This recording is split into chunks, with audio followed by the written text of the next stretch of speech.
Les hélicoptères d'attaque sont-ils obsolètes? Les hélicoptères d'attaque sont très présents dans les forces armées des puissances mondiales. Mais actuellement, dans plusieurs pays, une série d'événements semble faire disparaître progressivement les hélicoptères d'attaque. En Russie, plus de 400 K-52 Alligator, l'un des hélicoptères d'attaque les plus modernes d'aujourd'hui, ont été produits.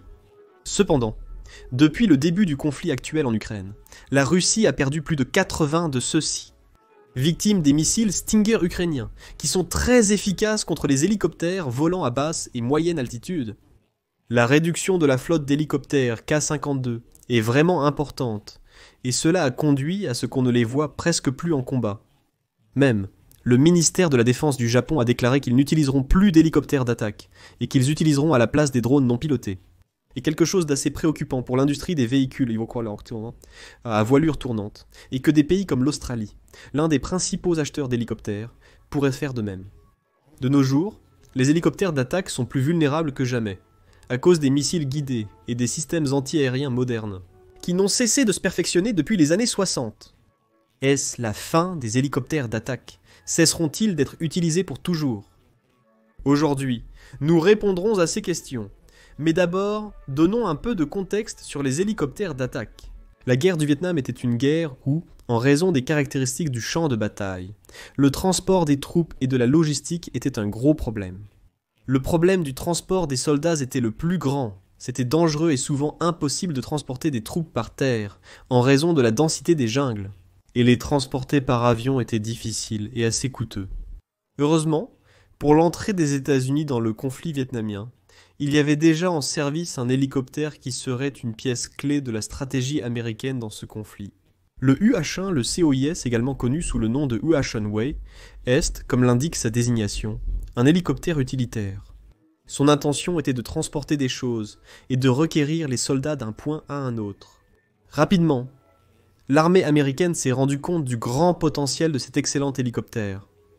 Pendant ce conflit, où littéralement, c'était le seul qui avait suffisamment d'agilité, et aussi la capacité de contourner les défenses anti-aériennes, et de déposer les soldats là où ils étaient nécessaires, de la manière la plus rapide et sûre possible, et en plus avec des coûts d'exploitation minimaux.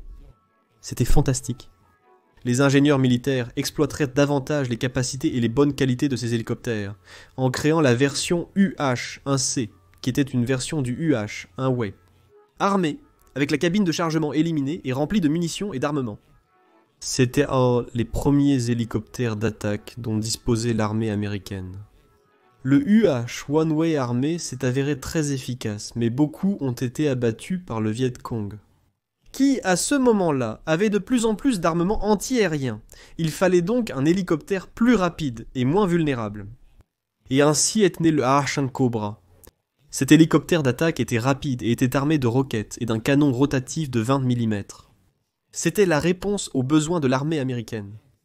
Mais dans ce conflit, nous avons vu que les Cobras ont été détruits en masse. Plus de 300 d'entre eux ont été dérivés, et pas seulement les Cobras. En général, environ 5000 des 12 000 hélicoptères qui sont entrés dans ce conflit ont été dérivés. Donc, nous avons des doutes sur l'efficacité réelle des hélicoptères d'attaque. Depuis qu'ils ont commencé à être utilisés, les États-Unis ont continué à développer des programmes pour le développement technologique des hélicoptères d'attaque, motivés par les progrès des Soviétiques dans ce domaine.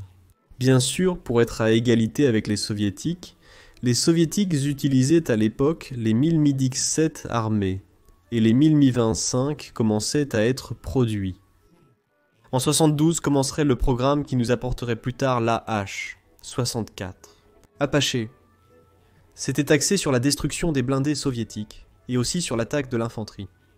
L'Apache commencerait à être produit davantage en 84, et en 89, il aurait sa première bataille, lors de l'invasion des États-Unis au Panama. Grâce à toute sa technologie de vision nocturne et à ses missiles de haute précision, il a démontré être vraiment capable, malgré qu'il soit plus lent que ses prédécesseurs. Mais en 91, il tomberait dans l'Union soviétique. Rappelons que les Apaches ont été conçus spécifiquement pour vaincre les blindés soviétiques. Sans un ennemi aussi capable que l'Union soviétique, ceci n'était pas nécessaire. Les États-Unis ont abandonné les coûteux programmes de recherche pour le développement d'hélicoptères d'attaque. Cependant, l'AH H-64 Apache brillerait et démontrerait sa puissance lors de l'opération Tempête du désert, où il détruirait environ 500 véhicules blindés irakiens, ce qui est comparé aux pertes de ces derniers, qui ne sont que d'un seul, c'est-à-dire qu'un seul Apache a été abattu. Dans ce conflit, nous pouvons dire que son efficacité était plus qu'irréfutable. Après son succès retentissant, de nombreux pays du monde ont acheté des dizaines de ces hélicoptères. Les Mi-25 ont également connu un succès similaire dans les années précédentes dans des conflits liés à l'Union soviétique. Grâce aux Apaches et aux Mi-25, dans les années 90, les hélicoptères d'attaque étaient en plein essor, tout à coup. Tout le monde voulait des hélicoptères d'attaque, aussi bien soviétiques qu'américains. Ces derniers offraient de nombreux avantages qui les rendaient mieux adaptés au paradigme stratégique des armées modernes. Les hélicoptères d'attaque étaient équipés de vision nocturne et de mitrailleuses, ainsi que de missiles précis capables de cibler, et savoir exactement à quoi ou à qui ils tirent avec une précision inégalée. Contrairement aux bombardiers et à l'artillerie. C'était très avantageux pour le combat urbain, où il fallait toujours garder les dommages collatéraux aussi bas que possible. Les Apaches, après avoir prouvé leur valeur, ont commencé à être utilisés uniquement pour attaquer des cibles avec peu de protection aérienne, et pour couvrir les troupes et les blindés. Et pendant les années 90 et au début des années 2000, ils seraient utilisés contre des groupes armés irréguliers au Moyen-Orient. Mais sa performance a diminué au fil des ans. En 2008, un concurrent direct émergerait pour cela. Ce seraient les K-52 Alligator russes. Les K-52 sont des hélicoptères vraiment avancés, comme les Apaches. Et ceux-ci ont vu leur premier conflit en tant que tel en 2022, avec l'intervention russe en Ukraine, où les K-52 Alligator seraient utilisés dans toute leur splendeur. Mais ceux-ci, dans les premiers mois de conflit, n'arrêtaient pas d'être détruits, tellement que de nos jours ils ont presque complètement cessé d'être utilisés. L'analyse de leur performance permet de tirer plusieurs conclusions. Et c'est que les hélicoptères d'attaque sont très vulnérables à presque tous les types de défense aérienne et, bien sûr, aux avions à voilure fixe. Ils sont donc presque aussi vulnérables qu'efficaces. Un soldat équipé d'un lance-missile Stinger peut parfaitement dériver. Un hélicoptère K-52 Alligator de 16 millions de dollars pour le modeste coût de 38 000 $. Le principal problème des hélicoptères d'attaque est qu'ils sont très vulnérables aux défenses antiaériennes. Et depuis l'apparition des hélicoptères d'attaque, celles-ci n'ont cessé de devenir plus avancées et accessibles pour les armées du monde. Les hélicoptères d'attaque ont eu beaucoup de succès. Mais à une époque où les défenses aériennes se composaient de mitrailleuses de gros calibre et de missiles de précision vague. Les hélicoptères d'attaque modernes ont également connu beaucoup de succès dans les années 90 et au début des années 2000, mais contre des armées avec des défenses anti-aériennes, déficientes et obsolètes. Mais aujourd'hui, les défenses anti-aériennes sont-elles vraiment économiques? Cela a conduit à ce que presque aucune nation ne crée ou n'achète des hélicoptères de ce type pour ses armées. Mais cela signifie-t-il que les hélicoptères d'attaque sont obsolètes? Pas vraiment. Les abattements du K-52 Alligator en Ukraine ont été causés par une pure mauvaise stratégie russe. Contrairement aux chars, les hélicoptères d'attaque ne sont pas utiles dans les conflits de haute intensité.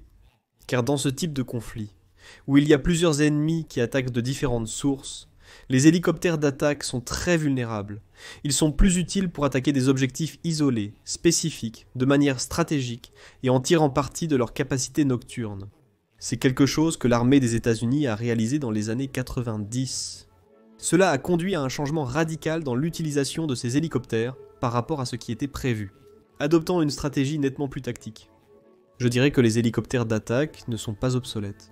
Ils ont juste été particulièrement mal utilisés par la Russie, du moins sur une courte période du conflit actuel. Peut-être que les Russes ont surestimé les capacités de leurs hélicoptères d'attaque. Les hélicoptères d'attaque seront relégués à un rôle secondaire, comme ceux que les États-Unis ont utilisés jusqu'à présent. De nombreux pays, comme le Japon, cessent de les utiliser en faveur d'armes comme les drones, qui sont beaucoup moins chères. Mais les drones n'ont pas les capacités d'armement et les avantages qu'offre un hélicoptère d'attaque. Selon moi, remplacer les hélicoptères d'attaque à court terme est impossible. Mais il se peut qu'à moyen ou long terme, nous voyions ces hélicoptères remplacés par des drones qui ont vraiment les mêmes capacités. C'est quelque chose que le temps nous dira.